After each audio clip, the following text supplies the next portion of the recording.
Il est 19h tout pile sur FMR et c'est l'heure de votre émission Chanson sur le 89.1. Vous êtes bien sur la mauvaise réputation.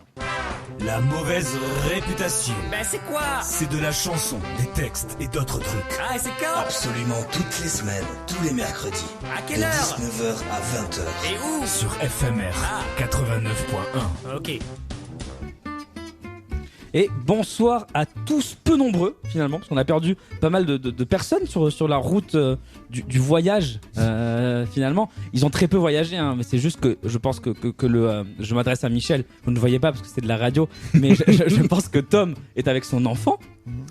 Oui, mais Tom, maintenant, c'est la guest star. Il vient une fois par mois, quoi. C'est vrai que c'est assez fou, ouais. Et notre cher Alex est sûrement en train de faire un reportage quelque part en France. Sur le terrain. Voilà. Michel, comment vas-tu?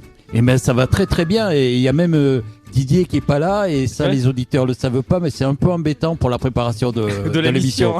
C'est vrai que ça a été plus compliqué. Mais quand même, tu vas quand même venir nous parler de quelques trucs à faire à Toulouse et d'un album. Ouais, l'agenda. Et puis peut-être je vous parlerai de Résistante et de Quota. Très bien, on te retrouve durant cette émission. Et nous avons comme invité Hervé Lapaluc. Comment vas-tu? Je vais très bien, bonsoir. Tu vas nous en parler un petit peu de tous tes projets dans le monde de la musique. Et tu as aussi un instrument qui, je crois, nous n'avons jamais eu encore dans cette émission. Absolument, nous ne l'avons jamais eu. On a une petite Cora qui est là et qu'on va avoir la chance d'entendre. Mais avant, on va s'écouter un petit morceau. Ça s'appelle C'est Bruit, c'est HYL. Il sera en concert ce samedi au Connexion pour la sortie de son EP Monopoly qui sort vendredi. Mais Michel, tu vas en parler. Du coup, on se laisse avec C'est Bruit. On se retrouve juste après. Le clip est disponible sur YouTube. On vous embrasse.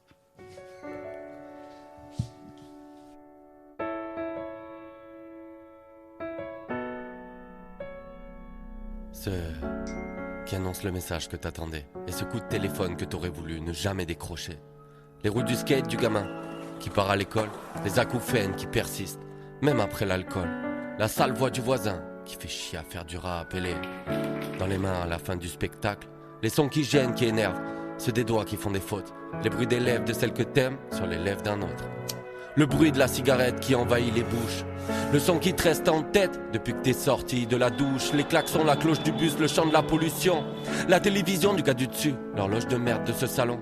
Les écouteurs de ce mec sourd, ce chien qui essaie de dire un truc. Les excuses du mec à la bourre et les talons de cette perruque. Le rythme de la démarche de celle qui te perturbe le cerveau. Tous les bip bip qui s'enchaînent à l'entrée du métro. C'est bruit.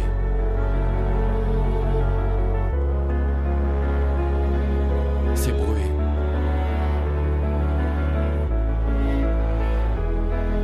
C'est bruit.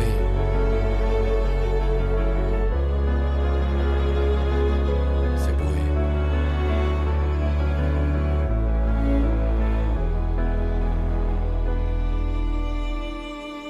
Le bruit qu'on n'entend plus, à force de vivre avec, qu'on remarque qu'à la campagne, tellement le silence nous stresse. Le hockey du pot de bourré, les tempos des pieds sous les bureaux, les doigts qui fracassent les claviers, les grincements de stylo. Les bruits des sentiments, d'une poitrine qui donne le BPM, comme les cris d'une couette quand les gens s'aiment. Ces bruits qui ont une image, sans que nos yeux les aient regardés, comme les grincements de frein d'une voiture prêt à te percuter. Le chant des corbeaux, celui des colombes, les cris d'un marmot, le chuchotement des tombes. Sa voix, qui ne sortira jamais de ma tête, et la mienne qui peut embellir ou gâcher un texte. Le bruit des clés qui se rapprochent dans les escaliers, et la chasse d'eau de la voisine qui a les chiottes sur le palier. L'orchestre des mouchoirs, quand les larmes tiennent la baguette. Les cris de rage des histoires qui se terminent pour une braguette. C'est bruit.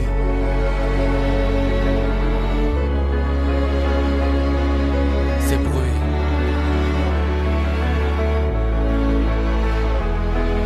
C'est bruit.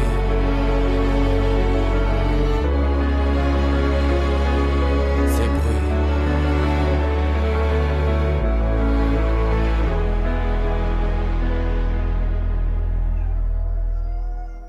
Les grincements de ton chat quand il a faim, et le rire du réveil qui te réveille le matin. Les hurlements de la réussite, ces leçons de vie sur le dernier son de tous ces disques. Les mains bavardes qui n'ont pas la chance d'entendre ces bruits, et la langue animale que l'on considère comme un simple cri.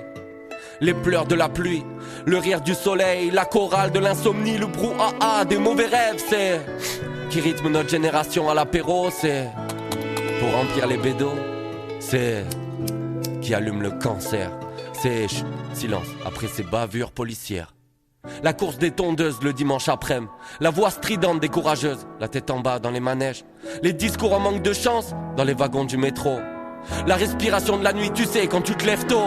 L'ultrason qui n'en dérange que certains. Les génériques des dessins animés de ta sœur le matin. Le bordel de l'existence, c'est l'an qu'on comprend pas. Les basses des pieds en transe, ce truc qui bouche sous ton toit. Allez, dans la fosse du concert, soit ils en parlent, soit cette chanson doit pas leur plaire. Ces bruits qui nous perturbent, qui nous entourent, qui nous intriguent. Ces bruits qu'on entend en conjuguant le mot vivre, oui. Ces bruits.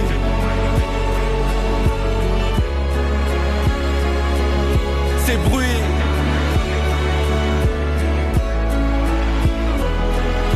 Ces bruits. Ces bruits.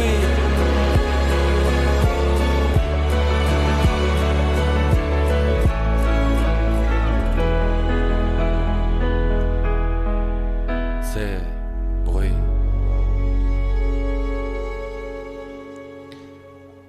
HYL sur le 89.1. Vous écoutez La Mauvaise Réputation et il sera en concert quelque part. Je ne vais pas le répéter parce que Michel va le faire parce que c'est l'heure de l'agenda. Alors Michel, t'as des concerts à annoncer? Eh oui, cette semaine, on va parler de 14 spectacles. Mais ce qui est marquant, c'est que sur ces 14 spectacles, 11 artistes sont venus à l'émission. Et je rêve d'un agenda où il n'y ait que des artistes venus à l'émission. Et 6 spectacles ont lieu le 1er avril.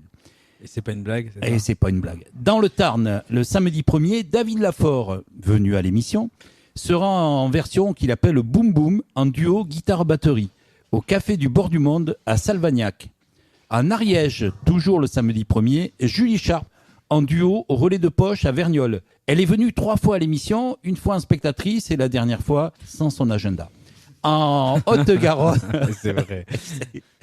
À Haute-Garonne, vendredi 31, Claire Gimat, venue à l'émission, labellisée par le réseau Chanson Occitanie 2022, elle se produit en trio féminin à la Grande Famille à Pinsaguel. Vendredi 31, Barbershop Quartet. Ça, c'est pas venu. Quand même des gens qui sont pas venus. Ah. Au théâtre, ce sont des Bordelais, je crois. Au théâtre musical à... Au théâtre musical à Pibrac. Je les ai vus plusieurs fois à Avignon. 2 femmes, 2 hommes, 4 voix superbement mêlées, drôles et populaires. Samedi 1er, et mon écran s'éteint. Samedi 1er, Julia Pertuis, violoncelle et clavier à l'Épicentre à Martre-Tolosane. Elle est venue dans l'émission. Elle est venue dans l'émission. Et alors à Toulouse, au Bijou, jeudi 30 et vendredi 31, Monique Brun et Michel Bernard. Elles ne sont pas venues. Mais non, Pour un petit rêve très court. Un petit rêve très court qui est un grand spectacle trop court. Elles reviennent quelques années après, à nouveau avec ce spectacle, mais qu'on revoit toujours avec plaisir et émotion. Moi, ce sera la 5e fois. Et elles seront à Lavore le samedi 1er avril, programmées par René Pagès, un fidèle auditeur du podcast de l'émission. Donc on embrasse très fort René. Et on embrasse René très fort, et on écoute, et on lui dit, à René, on lui dit, je t'aime.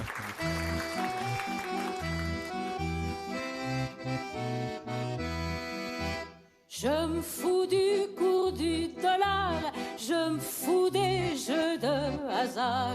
Même si j'y joue quand même, je t'aime. On dit la bourse ou la vie, ben moi j'ai déjà choisi. Je me fous du marque et du yen, je t'aime. Je me fous du prix Goncourt, je me fous des prix tout court, les championnats, les grands chelems, je t'aime. Je me fous de la météo, je sais bien le temps qu'il fait haut, creuse tes bras doux comme la crème, je t'aime. Je me fous des voyages d'affaires, des colloques, des séminaires. Je fais mes confitures moi-même, je t'aime.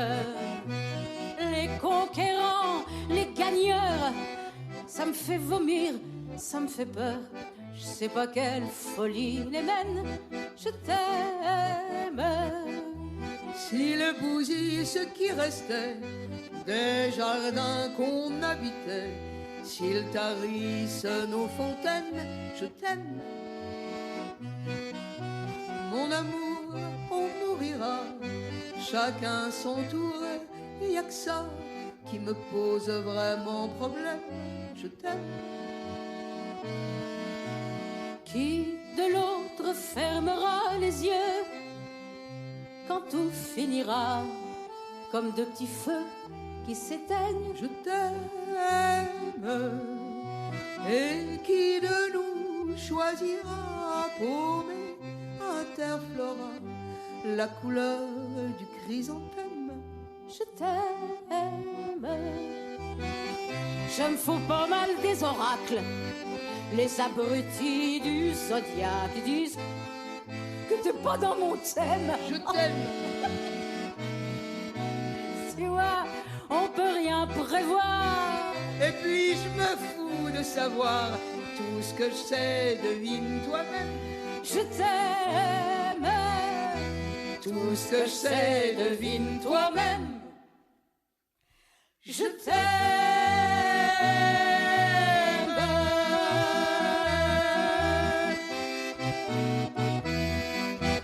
Donc Michel Bernard et Monique Brun, je t'aime. Mardi 4 et mercredi 5, Sten et Chardon, les dossiers secrets de la chanson, avec Lucas Lemoff et Nicolas Vezzoni. Original et drôle à découvrir. Tu l'as vu, toi? Je l'ai C'est vu, bien je l'ai adoré. Ok. Vraiment, je vous conseille d'y aller au Bijou le 4 et le 5. C'est dans le cadre du festival Le Printemps du Rire. Et ils sont venus tous les deux à l'émission, chacun à son tour. Alors, ailleurs à Toulouse, samedi 1er, un petit jeune dans une petite salle, Hubert Félix Stéphane au Zénith. Et le même soir, samedi 1er, une vedette déjà venue dans l'émission. Il devait y revenir aujourd'hui, mais il a préféré faire une émission radio soi-disant plus importante. Une vedette, je vous dis, HYL, vainqueur du Pic d'Or 2022 en concert de sortie de son... Ouais, moi je dis pas EP. De son mini-album aux Connexions. Kevin, est-ce que tu veux dire quelques mots? Ouais, je veux dire qu'il est sur Sud Radio de 19h à 20h. C'est pour ça qu'il est pas avec nous ce soir. Et que ça va être une grande fête. Il y a Diego en première partie aussi. Diego, un super artiste à découvrir tout le Maradona? Lui-même, ouais, avec sa main à moi.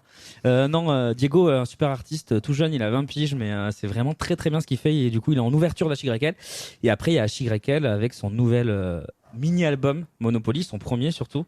Et il y aura aussi des inédits qu'il n'a jamais encore fait sur scène, notamment une chanson qui s'appelle Bac plus fête. Voilà. C'est rigolo un peu. Joli titre. Joli titre. Bac plus fête, ouais. Donc voilà, il y aura des ballons aussi gonflables et des confettis qu'on va devoir ramasser à la fin. Voilà. Et dépêchez-vous de prendre vos places d'ailleurs, parce qu'elles sont encore à 12 €, elles seront à 15 € sur place. J'ai tout dit. Voilà, Michel. C'est super. Bon. C'est super. Donc, mardi 4 et jeudi 6, je viens d'Où tu vas, d'un jeune public, avec David Kilembe et Samir Moubi. Un spectacle qui m'avait beaucoup touché. Et David est venu en octobre à l'émission. Mardi 4 et jusqu'au samedi 8, Kiroté en solo guitare en apéro-concert au Théâtre du Grand Rond. Kiroté, bien sûr, qui est venu en 2022 à l'émission. Et alors, maintenant, on attaque le week-end interdépartemental et multigroupe de Benoît O. Samedi 1er, Marcel, Benoît, Luc et les autres. 4 chanteurs toulousains. Marcel Capel, Benoît O, Luc Talieu et l'autre Jérôme Bolloc pour de la chanson qui évoque le cinéma à l'espace VO à Montauban dans le Tarn-et-Garonne. Benoît est venu 3 fois à l'émission, chaque fois avec une casquette différente. Et il prendra celle de Salle Pierrot le dimanche 2 en solo guitare à Castres, dans le Tarn, et dans le cadre de Chantons sous les toits. Et on finit cet agenda par une tournée dans le Gers du duo Cora Folland, Hervé Lapalu. Ah ben lui aussi il est venu aujourd'hui, hein. Bien joué. Et Draman Dembélé le vendredi 31 à Saint-Matan. Saint-Matan. Ouais. Et c'est à quelle heure, hein? À 18h à la bibliothèque ou la médiathèque de Saint-Matan. Le 1er avril à Riscle. À 20h. Et le dimanche à Puy-Casquier, organisé par l'association La Petite Porte. Et c'est à quelle heure? À 16h. Il y en a pour tous les horaires. Ah là tu vois. là, Ouais, ouais. tu as surtout toutes les horaires en tête. Ah non, mais attends, et c'est un métier. c'est pas Julie. Tu connais pas Julie Sharp? Mais pas encore. Il faut lui donner un stage d'agenda. Où je joue. Donc Hervé, bien sûr, va nous parler de Cora Folland, mais d'abord, nous allons écouter Voyageur. Allez, on se retrouve juste après. Ne bougez pas, vous écoutez. Ne bougez pas, ne bougez pas, vous écoutez La Mauvaise Réputation.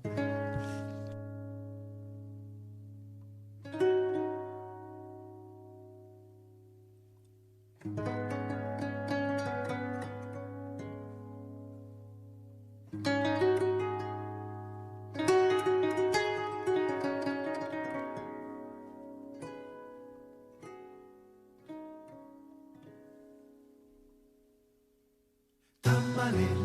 anombe tamalela, anombe yala lela, anombe yala.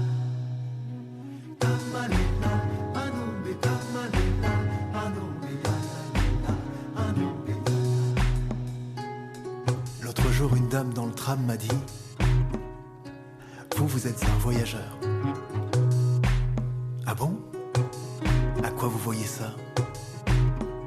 À votre chapeau, à votre guitare dans le dos.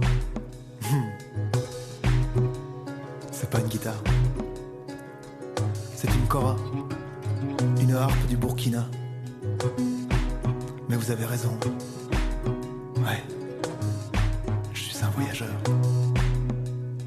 Tamalela, anombe tamalela, anombe yala lela, anombe yala.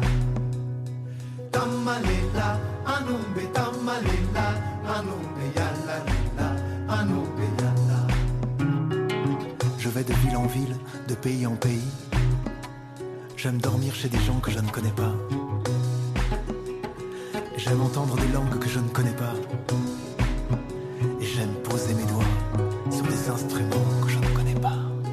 Tamalela, anombe tamalela, anombe yala lela, anombe yala.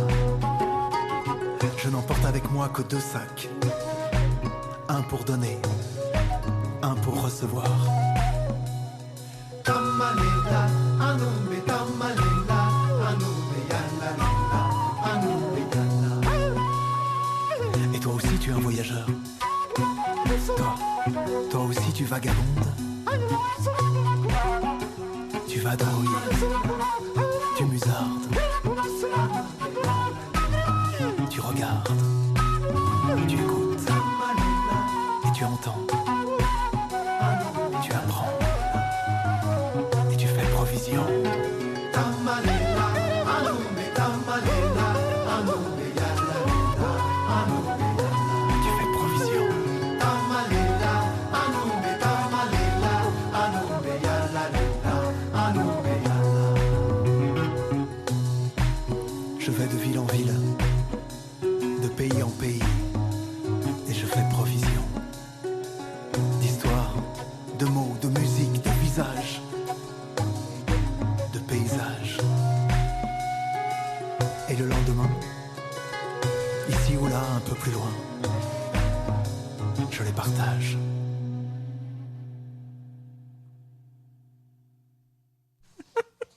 Voyageur, Cora Folland sur le 89.1. Vous écoutez La Mauvaise Réputation et on était en train de discuter. Hervé était en train de danser, donc forcément on avait la tête ailleurs. Hervé, comment vas-tu? Mais je suis très heureux d'être là, je vais bien. C'était fou, il s'est levé, il a dansé sur son propre morceau et il a dit « Je révise !» C'était extrêmement drôle. Donc oui, tu joues sur ce projet Cora Folland depuis combien de temps Écoute, c'est une histoire qui a démarré en 2018. On a fait notre premier concert, c'est facile à se souvenir, c'était le lendemain de la mort d'Higelin, qui est mon papa dans la chanson. Ah ouais, c'est fou, ça a dû être un moment... Bah ouais, c'était une forme de baptême. En fait, c'est des chansons que moi j'avais un peu dans ma musette depuis quelque temps. Je m'étais amusé à composer des chansons à la kora, et puis j'en avais une petite collection et j'avais envie d'en faire quelque chose. Et mon rêve, c'était de faire un duo de kora.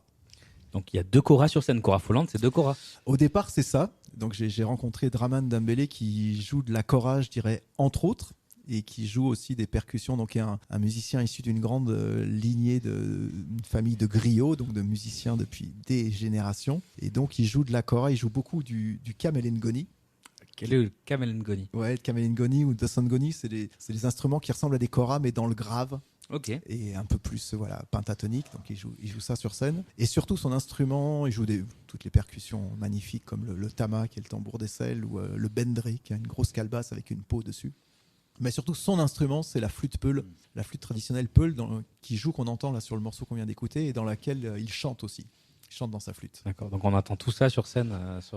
Voilà, donc, alors sur le disque il y a un peu tout, et sur scène il joue un instrument après l'autre, évidemment. Forcément. Et alors, comment t'en es arrivé? Parce que la kora, sans être un instrument hyper rare non plus, c'est un instrument quand même qui est pas commun. Ouais. Comment on arrive à jouer de la kora? Eh bien, écoute, moi, quand j'avais une vingtaine d'années, j'ai fait un service civil à Ouagadougou. Et là-bas, j'ai rencontré un facteur de kora qui s'appelle Gueltas Simon, qui était un breton, qui est parti là-bas pendant 17 ans et qui est tombé amoureux de ces harpelutes d'Afrique de l'Ouest. T'as rencontré un breton en Afrique? J'ai rencontré un breton. Si tu veux l'histoire complète, j'ai rencontré un breton qui est parti en Inde et qui s'est arrêté au Bénin. Et moi, je l'ai rencontré. Il est jamais arrivé en Inde. Il a passé 17 ans en Afrique de l'Ouest et il s'est mis à fabriquer des koras. Et quand je l'ai rencontré, quand je suis rentré dans sa cour, il y avait des dizaines de koras partout. Et j'ai posé les mains sur cet instrument et je me suis dit waouh. C'est dommage que je sois pas né à Ouagadougou, à Bamako, parce que j'adorerais jouer ça. Donc j'ai acheté une kora, puis elle a un peu pris la poussière dans mon salon. Et puis un jour, je l'ai dépoussiérée et j'ai commencé à mettre les mains dessus et puis à jouer plutôt pour moi, sans me dire que j'allais, parce que voilà, c'est quand même un instrument qui est d'une autre culture. Et puis à force d'insister, j'ai commencé à faire des adaptations de chansons françaises. Et puis j'ai commencé à composer, puis à y prendre goût et à me dire, mais en fait, voilà, ce qui est intéressant, c'est que quand je fais une chanson à la guitare, il y a plein de gens qui sont passés avant moi, donc tu vois, la barre est haute. Et quand je fais une chanson à la kora, tout est neuf en fait. Voilà, donc si tu veux, il n'y a pas trop de références et c'est ça que j'aime bien. Parce que t'es quand même musicien. Oui, avant je joue de la guitare et j'ai aussi beaucoup joué des pianos à pouces, des sansa. Donc en fait, voilà, petit à petit, j'ai eu envie de mélanger l'amour de la chanson française avec d'autres sonorités. Et c'est vrai qu'à la kora, les reprises de type Syracuse, c'est très très à la fois original et magnifique. En tout cas, c'est sûr que ça permet de... Moi, j'ai fait pas mal de reprises. On avait fait une version d'une chanson de Leonard Cohen quand il est décédé. J'ai chanté Brassens, j'ai une version de Lily de Pierre Perret à la kora. Et il y a pas mal de personnes qui l'ont entendu, qui m'ont dit qu'ils n'avaient jamais entendu la chanson. Parce qu'en fait, c'est comme certaines reprises, elles sont revisitées. On dit, finalement, on tend l'oreille de manière un peu différente, alors qu'on l'a entendu un peu comme ça. Et en plus, c'est un instrument, je connais un petit peu, mais j'ai l'impression qu'il laisse quand même de la place à l'expression, à plein de choses. Non, c'est pas comme une guitare qui peut vite, en termes de fréquence, même prendre beaucoup de place. Là, on est quand même sur un instrument qui est mélodique, beaucoup plus peut-être qu'une guitare quand on s'accompagne, non? En fait, la grande différence pour moi, c'est que c'est une harpe. Et du coup, les notes se superposent. Dans une kora, quand on passe dans une guitare, quand on passe d'un accord à l'autre, les notes du premier accord s'arrêtent parce qu'on change. Alors que dans la kora, tout s'en mêle et du coup, il y a un côté assez hypnotique. Il y a ce sustain des notes qui est très planant, quoi. D'accord. Du coup, il y a une espèce de voyage comme ça dans les gammes. Ok, c'est joli. J'avais une question qui est... Ah oui, comment on appelle les joueurs de kora? Alors, très bonne question. En fait, les joueurs de kora, on les appelle des korafola. Okay. Et concrètement, ça veut dire korafola, ou le joueur de djembé, on l'appelle djembé fola. Et le djembé fola, c'est celui qui fait parler le djembé. Celui qui fait parler la kora, c'est le korafola. Et korafoland, du coup, c'était un peu je pensais appeler le projet comme ça. Et Draman, avec qui je joue, il m'a dit, tu sais, korafola, c'est un titre de noblesse en fait. C'est-à-dire que le korafola, c'est celui qui joue le répertoire mandingue. Et donc, tu peux pas usurper ce nom-là. Enfin, ça rejette ce nom. Et du coup, le projet Korafoland est devenu, on n'est pas des korafola, clairement. Oui, mais il y a quand même l'étymologie qui reste un petit peu, mais avec c'est le pays de la kora. On a joué avec ce clin d'œil des korafola. Et comment tu as fait pour trouver un musicien aussi fabuleux que Draman Dembélé? Écoute, la vie a été gentille avec moi. Un jour, j'ai fait un festival à Paris où je jouais en première partie d'une artiste qui s'appelle Gassanji, qui est du Congo, je crois, et qui était accompagnée entre autres par Draman. Et quand on se retrouve dans la loge, il dit, mais tu as un instrument de Gueltas. Donc Gueltas, c'est le fameux facteur breton de kora. Et il se trouve que Draman avait un instrument de Gueltas. Donc tout de suite, il a reconnu la facture de l'instrument. Donc tout de suite, ça a créé un lien. Et puis on a joué un peu dans la loge. Et puis voilà, c'était sympa. Et puis le temps passe. Et puis on n'a même pas échangé nos 06, comme on dit. Et puis quelques années après, j'étais un peu plus avancé dans ce projet de faire un album et un spectacle autour de la kora. Et je retourne à ce festival à Paris. Je venais de faire le premier spectacle en solo avec mes chansons. Et je vais à Paris parce que dans ce festival, il y avait une soirée Burkina Faso. je me dis tiens, je vais peut-être croiser des musiciens comme ça. Et ce soir-là, Draman, qui n'est pas programmé, se décide au dernier moment d'aller à cette soirée, et il monte sur scène, il joue de la flûte, et derrière on se recroise, et je lui dis tiens, regarde, j'ai une nouvelle kora. Et là, ce jour-là, on a échangé nos 06. Et puis voilà, l'histoire a commencé comme ça. Ouais, magnifique. Et c'est qui fabrique des koras? Où on trouve des koras? Comment ça se fait? Alors une kora? écoute, Trois questions. Traditionnellement, c'est un instrument donc qui est vraiment joué par des grandes familles de griots. Toumani Diabaté, son père jouait de la kora, ses enfants jouent de la kora, Balak Sissoko. Donc c'est vraiment un instrument très localisé. Et aujourd'hui, de plus en plus, il y a des musiciens aux quatre coins de la planète qui se sont emparés de l'instrument et qui en font autre chose. Les gens qui font de la musique classique avec la kora, moi je fais de la chanson. Donc en fait, aujourd'hui, il y a des facteurs de kora. En France, je connais, il n'y en a pas énormément, mais au moins 4-5 personnes qui fabriquent des instruments qui ne sont pas des Africains. Et, parce que traditionnellement, c'est le musicien lui-même qui fabrique son instrument. Voilà. Et aujourd'hui, il y a des luthiers comme Gueltas qui ont pris l'instrument et qui en ont fait autre chose. C'est-à-dire que moi, mon instrument, c'est pas vraiment une kora. C'est un instrument qui est inspiré de la kora, mais c'est un croisement, ça va être très technique, entre la kora, le dosongoni. Donc je joue d'un instrument qui n'existe pas, en fait. C'est ça que j'adore. C'est génial. Et Voilà. parce que la kora, c'est quoi à la base? C'est quoi comme la caisse, par exemple? C'est quoi? Non, C'est la du kora, bois ça serait la même chose, mais c'est un instrument qui a 21 cordes, qui a un certain type d'accordage. Et moi, sur la mienne, j'en ai que 16, et c'est un autre, elle est accordée autrement. Donc voilà, ok. l'instrument est très proche. C'est pour ça que je dis kora pour simplifier. Mais en vrai, c'est pas vraiment mais le cas. un joueur de kora pourra pas jouer son répertoire mandingue sur ma kora. Ok. Ouais. Et la caisse, du coup, de la kora, c'est une caisse arrondie comme ça pour toutes quand même ou Ouais, c'est ça. C'est une calebasse. Une calebasse, ok. C'est une citrouille africaine sur laquelle on a tendu une peau. Ok. Et sur cette percussion fabriquée, on a posé cette harpe en fait. Donc il n'y a pas de bois sur la caisse comme une guitare, contrairement à une guitare. Non. Et puis C'est je vraiment- pense que dans le Sahel, il n'y a pas beaucoup de bois souvent, donc c'est des instruments qui sont faits avec du coup plutôt les ressources locales, c'est-à-dire une peau de chèvre et une calebasse et C'est parti, un quoi. manche. Voilà. Et traditionnellement, c'est aussi des cordes en peau, et là, évidemment, c'est des cordes un peu issues de l'industrie pétrolière quand même, je dois avouer. L'aveu. Et dans tes compositions, parce que t'es resté combien de temps en Afrique? J'ai vécu 3 ans à Ouagadougou. Ok. Et ça, du coup, ça t'a. Enfin, on sent dans la couleur de ce que tu fais. Bon, de par l'instrument déjà, je pense que c'est assez évident d'avoir des couleurs culturelles qui sont issues d'Afrique, mais du coup, dans tes compositions, on retrouve tout ça, cette culture africaine. C'est quelque chose qui inspire tes refrains beaucoup. En fait, on le retrouve plus par la collaboration avec Draman qui va amener cette couleur. Moi, dans ce séjour en Afrique, ce qui m'a marqué, c'est comment les musiciens là-bas étaient enracinés dans une culture, que connaissaient très très bien leurs racines musicales. Et du coup, je me suis senti un peu orphelin de ces racines.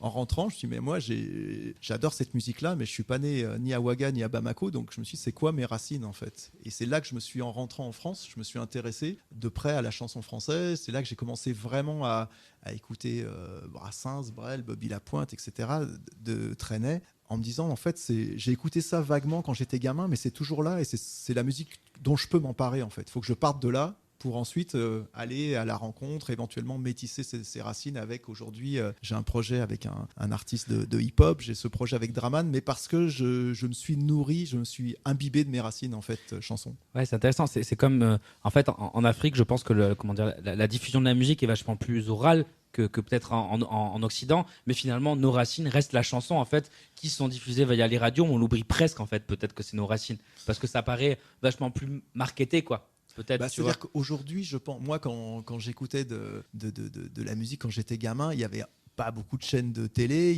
Donc finalement, on avait tous un socle. Je pense qu'on écoutait, on a tous entendu, je sais pas, Michel Fugain, Jean Ferrat, Claude François. Il y avait une espèce de socle commun. Aujourd'hui, je pense, comme tu dis, tout est segmenté. C'est-à-dire qu'il y a de la musique pour tel âge, il y a de la musique. Donc on va aller directement écouter une musique qui correspond à ce qu'on aime. Ouais. Et culturellement, peut-être aujourd'hui, la musique elle est vachement plus diffuse. Enfin, les cultures sont plus c'est compliqué à dire, mais plus petits, dans le sens où ça crée plein de micro-cultures dans la même culture, du fait que chaque personne peut trouver ce qui lui plaît vraiment, quoi. Ce qui est peut-être moins vrai il y a des années, et peut-être ce qui est encore moins vrai dans les pays où il n'y a pas cette chance ou malchance, j'en sais rien, d'avoir une diffusion globale pour tout le monde, tu vois. Ouais, en tout cas, moi je trouve. Enfin, c'est presque un cliché de dire ça, mais qu'on a besoin de partir d'un socle, on a besoin de partir d'une comment dire. Pour moi, ça paraît compliqué de faire directement du du rock en français, parce qu'il faut se relier à sa langue, en fait. C'est-à-dire chaque langue, elle porte une musique. Pourquoi je ne peux pas faire de la musique directement du Burkina Faso ou du Mali? Simplement parce que je ne parle pas cette langue. Donc je ne peux pas avoir un lien avec la musique si je n'ai pas le lien avec la langue. Ça, c'est mon humble avis. Mais moi, je suis incapable de chanter en anglais pour ces raisons, par exemple, parce que c'est... Ouais, on a besoin d'être accordé, c'est important la connivence entre ce qu'on raconte et ce qu'on joue, en fait. Il y a une espèce d'histoire qui se raconte et quand il n'y est pas vraiment, c'est compliqué, je trouve. Et alors, on a parlé de Cora Folland, mais tu as 2 autres spectacles, dont un qui s'appelle, je crois, Lettre à la vie. Ouais. Et est-ce que tu pourrais nous lire une lettre, par exemple? Ouais, donc le petit clin d'œil, enfin petite explication. Ce spectacle, c'est comme plein de gens. J'ai écrit pendant le confinement et au lieu d'écrire des chansons, j'ai écrit des lettres. J'ai écrit des lettres essentiellement à des gens qui n'ont pas ou qui n'ont plus de boîte aux lettres, des gens que j'aime comme Brassens, comme Anne Sylvestre, mais aussi j'ai écrit à l'arbre, au nuage. Enfin voilà, j'ai écrit beaucoup de lettres qui font un peu la matrice de ce spectacle. Et là, pour faire le lien avec ce qu'on s'est dit, si j'ai assez de lumière, je ne sais pas si je vais arriver à lire. On a l'électricité ici. Ah, il y a l'électricité. Ouais, alors sinon on s'entendrait pas Magnifique. depuis le départ. Waouh. Et alors là, c'est un peu particulier. J'ai écrit une lettre à quelqu'un qui a une boîte aux lettres et je sais pas. Tu me diras après je sais pas s'il est venu dans l'émission, mais sinon vous pourrez l'inviter. Ça a l'air d'être un chouette gars. Lettre à Alpha Blondy. Oh. Je crois que l'Afrique sauvera le monde. Je viens d'entendre ta phrase, Alpha, à la radio. Je viens d'entendre ta phrase dans ta voix de lumière, ta voix soleil, ta voix qui réchauffe et qui éclaire.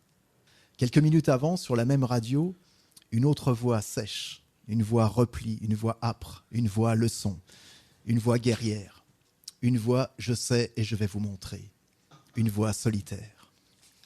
Dans ta voix, Alpha, il y a du monde. Il y a la terre nue sous tes pieds d'enfant.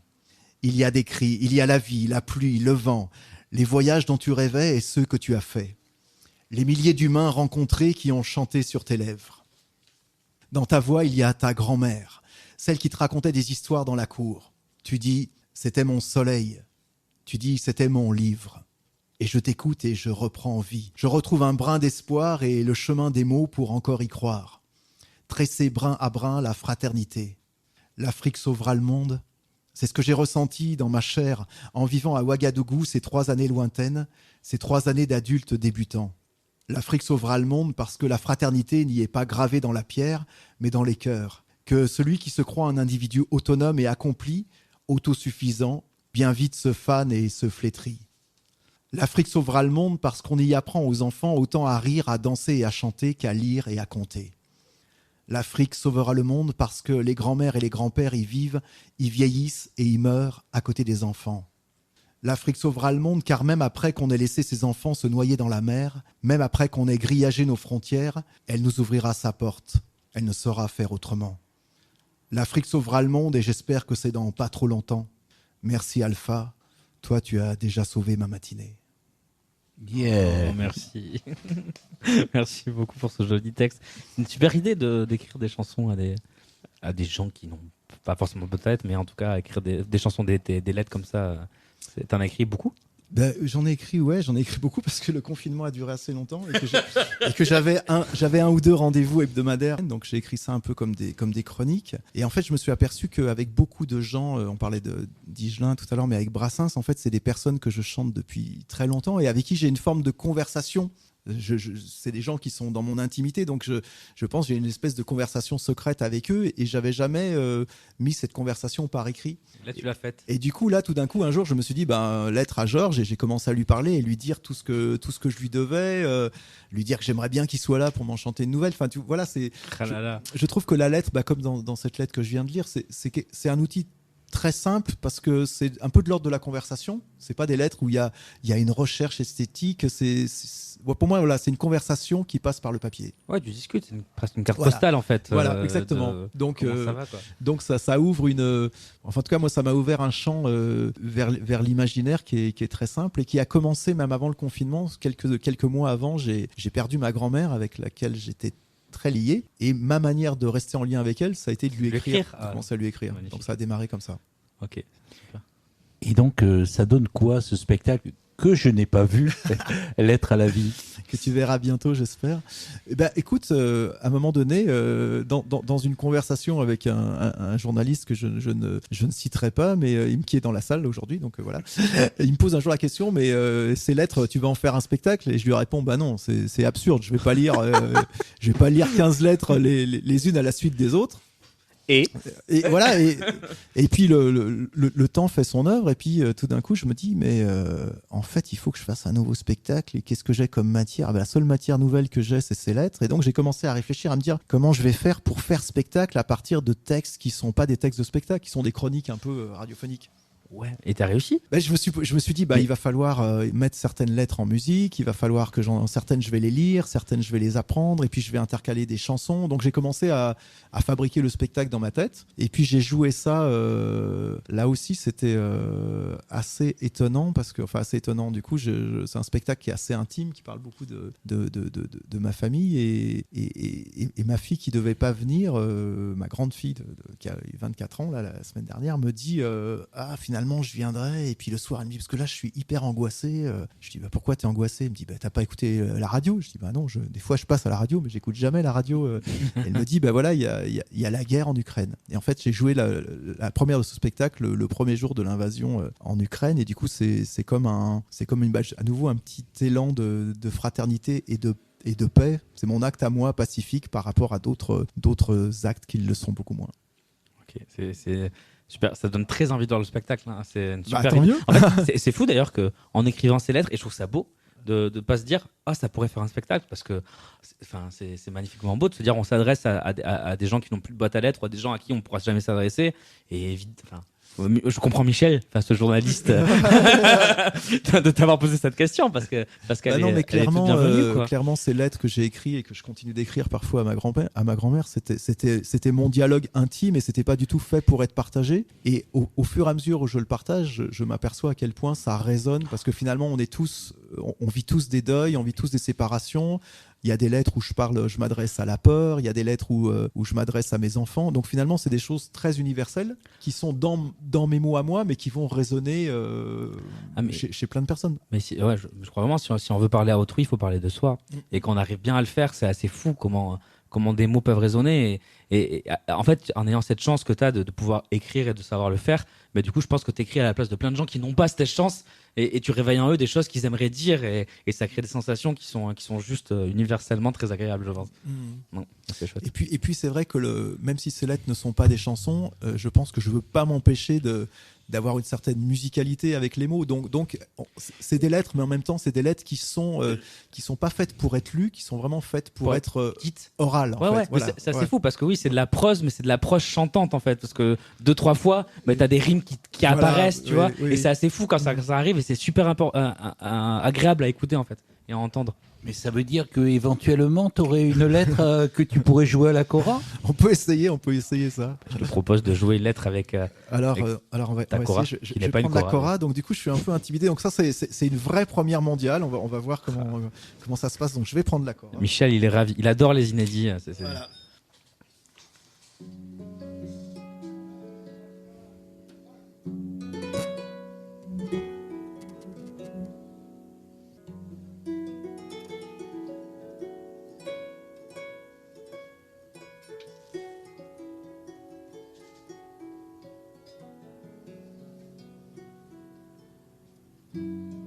« 26 août 1940.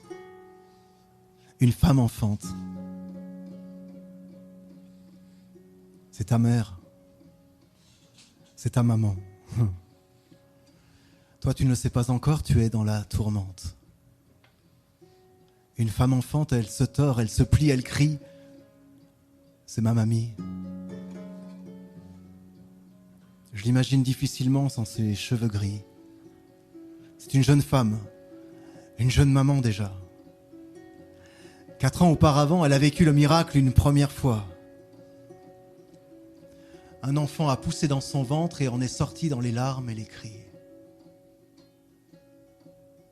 De fille, elle est devenue femme. D'enfant, elle est devenue mère. Elle a fait son boulot d'humain, rendu la vie à elle-même.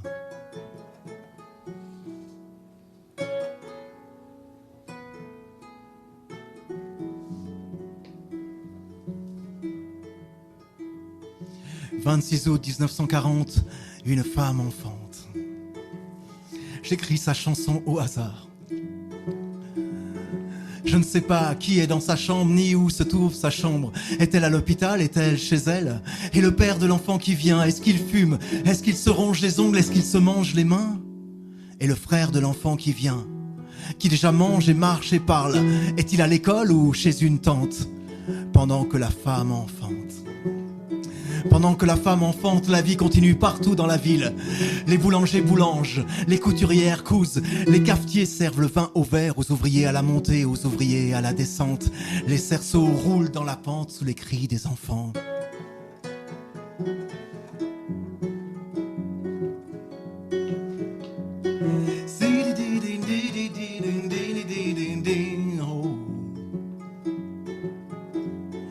26 août 1940, une femme enfante. Marie-Louise Chartier épouse La Palue. C'est son nom officiel, son état civil. Pour l'instant, elle n'est plus que muscle, que fluide, que battement de cœur aux tempes. Marie-Louise Chartier épouse La Palue. Dans un instant, tu seras sur son ventre et elle rira de sa peur. On va te donner un prénom, Guy, et des habits, et une tape sur les fesses pour que tu cries, que l'air remplisse tes poumons et tu auras, comme on dit, la vie devant toi, la vie dans le cœur, la vie dans la tête, la vie sous les doigts, la vie sans mode d'emploi, la vie pour apprendre à marcher, à courir, à parler, à aimer. «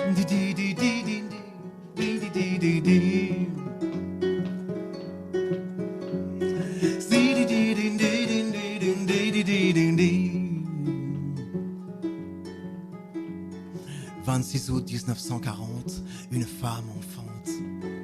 À quoi pense-t-elle dans cet instant? À quoi pense-t-elle, Marie-Louise, Mamie Lily? À quoi pense-t-elle? Pense-t-elle à sa mère qui, elle aussi, s'est tordue dans les douleurs? À quoi pense-t-elle entre deux poussées, entre deux inspirations, entre deux apnées? À quoi pense-t-elle? Marie-Louise, Mamie Lily, peut-être qu'elle te parle déjà, qu'elle murmure ton prénom dans sa tête, comme un mantra, une prière, qu'elle te dit de ne pas t'en faire, comme plus tard quand elle rougira de mercurochrome tes genoux écorchés, ou peut-être qu'elle te demande de l'aide, déjà, pour traverser ça, comme plus tard, quand tu soutiendras son bras qui peine dans les escaliers de pierre. «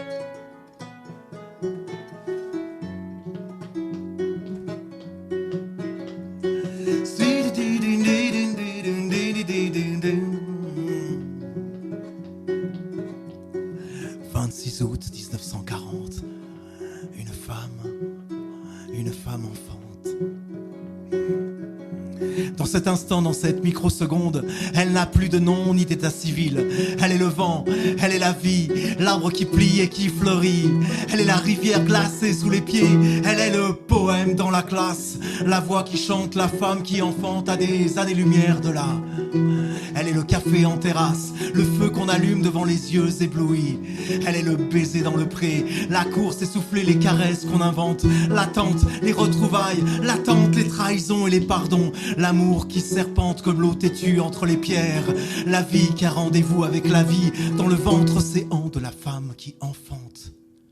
La vie qui a rendez-vous avec la vie dans le ventre océan de la femme qui enfante.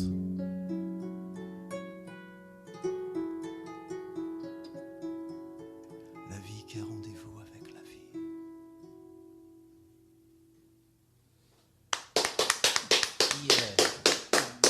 Putain, c'est Hervé La Paluche sur le 89.1. C'était très beau. Michel, tu vas réagir. Tes deux spectacles sont magnifiques, mais me dis pas que t'en as un troisième qui est en train de se faire. Ouais, j'ai un autre spectacle en création. Pour les enfants. Comment ? Non, un spectacle pour enfants, c'est ça ? Oui. Alors moi, j'ai beaucoup tourné un spectacle ces dernières années dans le circuit des jeunesses musicales France, qui s'appelle En Enfancy. Et là, je prépare un nouveau spectacle avec une nouvelle collaboration avec Hassen, qui est un artiste de hip-hop. Et Hassen m'a proposé de faire un spectacle autour des fables. Et donc depuis l'automne dernier, on est parti dans l'écriture de ce spectacle qui va s'appeler Alpha Bla ou Alpha Bla Lala. On n'est pas encore très sûr du titre, mais voilà, qui revisite l'idée, c'est de montrer que les fables, en fait, pour moi, c'est le plus petit objet culturel et le plus universel, que je pense que dès que l'homme a commencé à parler et dès qu'il s'est assis autour du feu, je pense que les hommes, les femmes se sont racontés des histoires et que de ces histoires, souvent est sortie une sagesse, une forme d'apprentissage et que depuis, ça voyage depuis la nuit des temps. On connaît les fables les plus anciennes qu'on connaisse, elles ont des milliers d'années. On connaît les fables de La Fontaine, en fait, elles viennent d'Ésope, de l'Antiquité grecque, on les retrouve chez Nasreddin et tout ça. Et en fait, c'est ça qu'on a envie de montrer dans ce spectacle, que les fables, c'est des petites histoires qui voyagent jusqu'à nous et qui sont remplies de sagesse.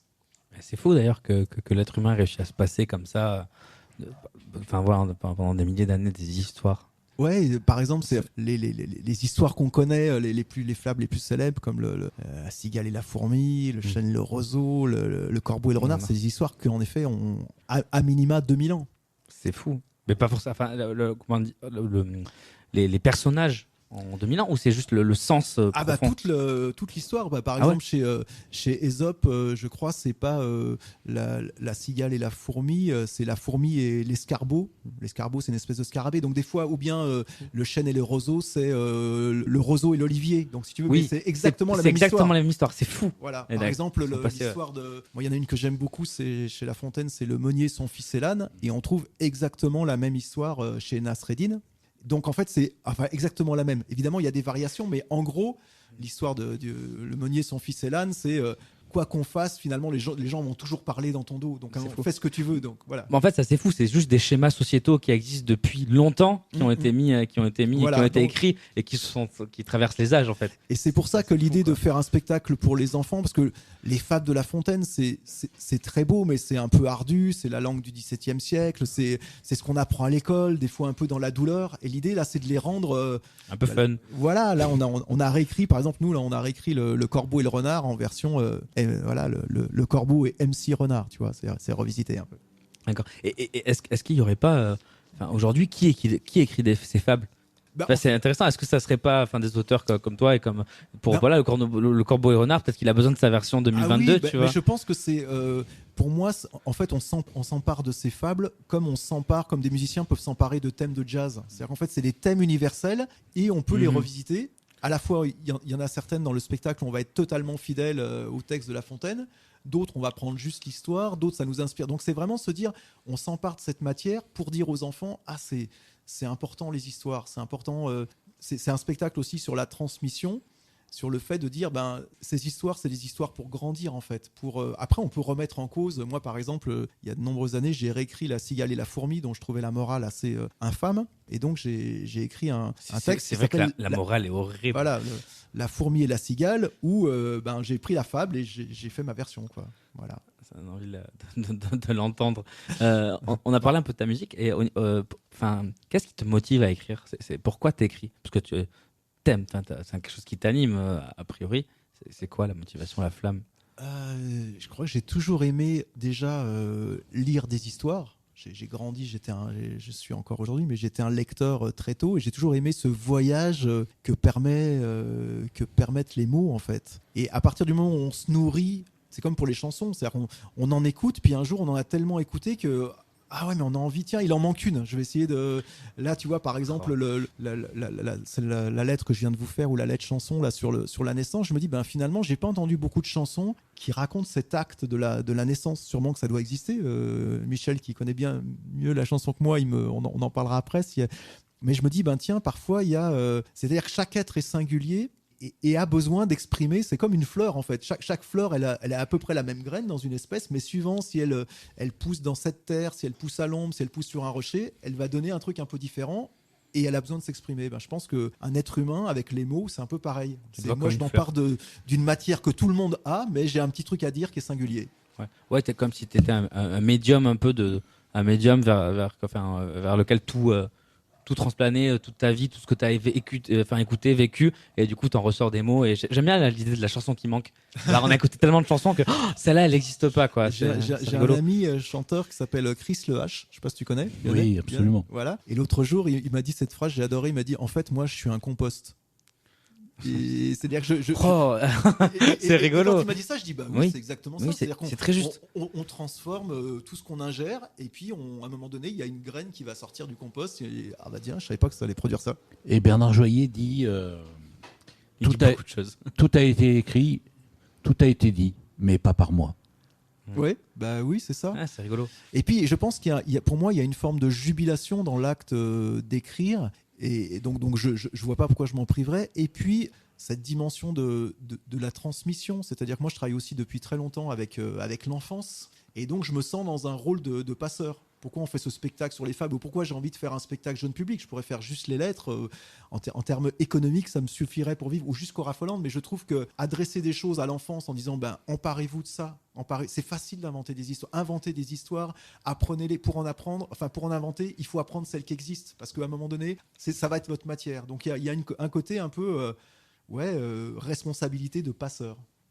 C'est vrai, c'est quelque chose que tu aimes beaucoup, de passer comme ça. Complètement. De transmettre. Merci beaucoup pour tout ça. Et est-ce que, juste le dernier mot, est-ce que tu passerais à Toulouse dans les mois qui viennent? Alors écoute, je sais pas, il faudrait demander au responsable de l'agenda. Vous avez le même humour, vous comprenez, c'est fou. Il sera le 25 mai au Bijou avec Cora Folland. Voilà. On vous attend nombreux. Allez, Michel, t'as un album à nous conter, tiens, parlons d'histoire. C'est la sortie d'album avec Mick. Oui, et en plus, cette semaine, exceptionnellement, je fais un point sur les sorties d'albums dans les radios locales et associatives françaises. Cela fait 3 semaines que je voulais le faire, mais par manque de temps, alors j'en profite. En effet, le réseau Quota diffuse chaque mois les 35 artistes et albums les plus diffusés dans leur panel de 22 radios. À Toulouse, c'est Radio Montpaïs. Et pour février, on trouve 3 albums d'artistes que l'on reçoit, que l'on a reçus ces dernières semaines dans l'émission. 34e, Corentin Grélier de Plumédos, que nous avons reçu il y a 15 jours. 33e, Camille et Leili, avec l'album Crépuscule, reçu la semaine dernière. Et 9e, Nicole Rieu et La Rivière Coulée, que nous recevons la semaine prochaine. Donc pour info, les 4 premières places sont occupées par Alexis HK, Frasiac, La Grande Sophie et les Ogres de Barbac pour leur album Pitochoa. Pitochoa, ça serait bien d'avoir Alexis HK. Eh ben, c'est un bonheur. On compte sur toi. Ouais, j'aimerais bien. Et sinon, pour l'album, cette semaine, c'est les Fémousti, Résistante, 11 morceaux. Alors, j'avais beaucoup écouté les 2 premiers albums des Fémousti, Rita Macedo à l'accordéon chromatique et François Chapuis au tambourin, et les 2 à la voix. Elles ont fait une longue pause avant de se retrouver en concert il y a quelques années et faire ce nouvel album.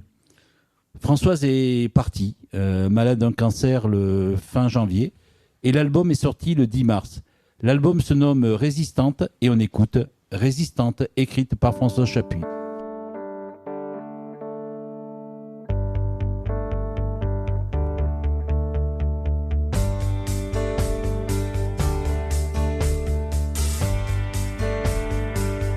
J'ai dilué mes illusions dans un chaudron doré un peu de cynisme, saupoudré de tant d'années d'individualisme. Rajoutez 3 quinquennats de désillusion et le bouillon vira marron. Marron, ce que nous sommes, déglaçons le bouillon à l'optimisme et à l'insurrection. Déglaçons le bouillon à l'optimisme et à l'insurrection. J'ai libéré ma colère quand je l'ai vue à ta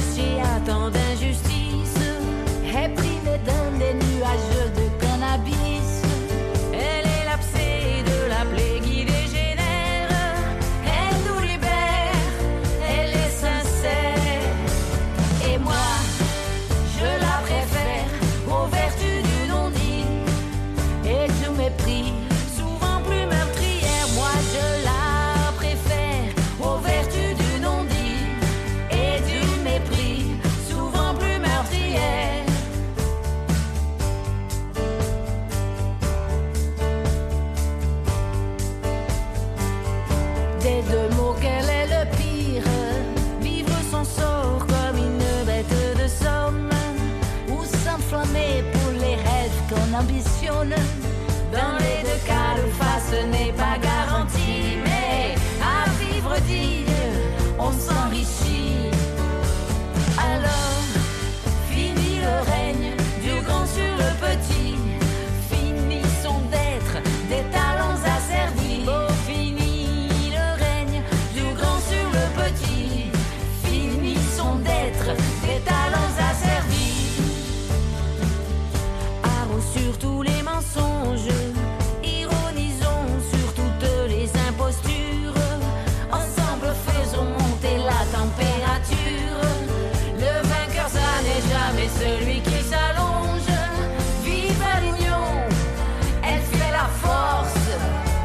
On va reconquérir ce qu'on nous a volé. D'autres avant nous, ils sont bien arrivés. On va reconquérir ce qu'on nous a volé. D'autres avant nous, ils sont bien arrivés. On va reconquérir ce qu'on nous a volé. D'autres avant nous, ils sont bien arrivés. On va reconquérir ce qu'on nous a volé. D'autres avant nous, ils sont bien arrivés.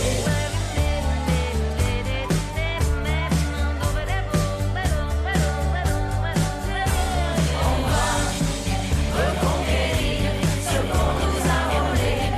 D'autres avant nous, ils sont bien arrivés. Résistante, Femousti. Alors l'album comporte plusieurs portraits, comme celui de la jeune Bintou. Ah, Kevin, je sais que tu aimes les quiz. Alors, pouvez-vous me dire tous les deux qui chante un peu avec les Femousti? Bintou rêve d'elle et de vous, alors elle montre son épaule. Comme on lui dit que c'est tabou, elle rigole. Elle veut une robe échancrée, pas du boubou, ça la saoule. Et puis comme elle est enroulée, elle roule. Le billet c'est dans le bitume qu'elle se le gagne et c'est hard. Comme elle vivra pas de sa plume, Elle fait tout pour qu'on la regarde. Bintou rêve d'être une dame. Benabar? Non. Un des chanteurs de Zebda. Magie de Cherfi. ouais, c'est celui que j'aurais Et dit, ouais. c'est le Lyonnais et l'Ardéchois qui trouve par J'ai rapport gagné aux un Toulousains. truc, là. Je sens que j'ai gagné une interro. Et c'est lui qui a écrit la chanson. Alors, après la jeune Bintou, le portrait d'une dame plus âgée, Mado. Mado a 80 hivers, elle a les pieds tout de travers, parce qu'elle a trop usé ses talons, a servi tous ses demi au postron, parce qu'elle a trop abîmé ses talons, a servi tous ses demi au postron, parce qu'elle a trop abîmé ses talons, a servi tous ses demi au postron. Mado a vu tant de printemps qu'elle ne voit même plus passer le temps, c'est pour ça que ses yeux... Mado, les Femousti. Alors, un extrait d'un portrait encore, Germaine Tillon, mais là aussi, il faut deviner qui chante et qui a écrit paroles et musique.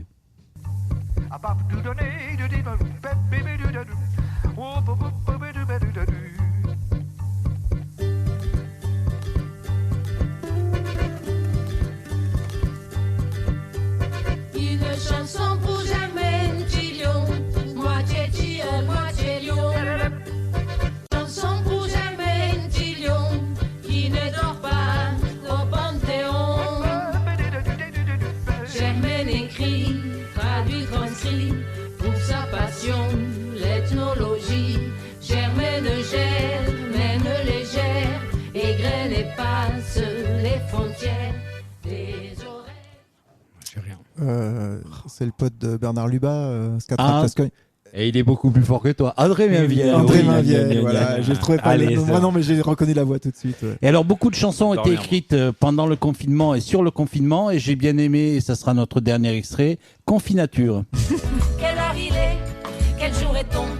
Quel temps il fait? Comment je tombe? Et attends, je tente sans pour autant boire le vin. J'ai fait le plein d'agrumes et planté quelques légumes. J'ai bimé, semé, scié, tondu, planté, arrosé. Fabriqué plein de chansons, bon c'est vrai, tout n'est pas bon. Et chanter à ma fenêtre des Parlez-moi des soirées de fête. J'ai dévoré plein de livres, écoutez tous mes vinyles. Les Fémoustis résistantes. Et merci Michel pour cette sortie d'album. C'est l'heure de la fin de la mauvaise réputation de ce mercredi 29 mars de cette année 2023. On se voit la semaine prochaine, Michel. Avec qui tu l'as annoncé en plus Eh oui, Nicole Rieux. Nicole Rieux. Mais ça me ferait plaisir que tu viennes. Et je ne serai pas là Je la sais semaine bien. prochaine, mais je serai avec vous avec le cœur. Moi, je serai à Bordeaux, tiens. Voilà. Hervé, on se retrouve sur les routes de France et de Navarre dans le Gers ce week-end. Tout à fait. Et sinon, au Bijou, le 25 mai avec Cora Folland. Tout à fait. On t'embrasse très très fort et Moi on aussi. vous embrasse très très fort. Prenez soin de vous, faites attention. Et les artichauts, c'est pas ouf. Bisous, ciao ciao. La mauvaise réputation. Ben c'est quoi? C'est de la chanson, des textes et d'autres trucs. Ah, c'est quand? Absolument toutes les semaines, tous les mercredis. À quelle heure? De 19h à 20h. Et où? Sur FMR 89.1. Ok.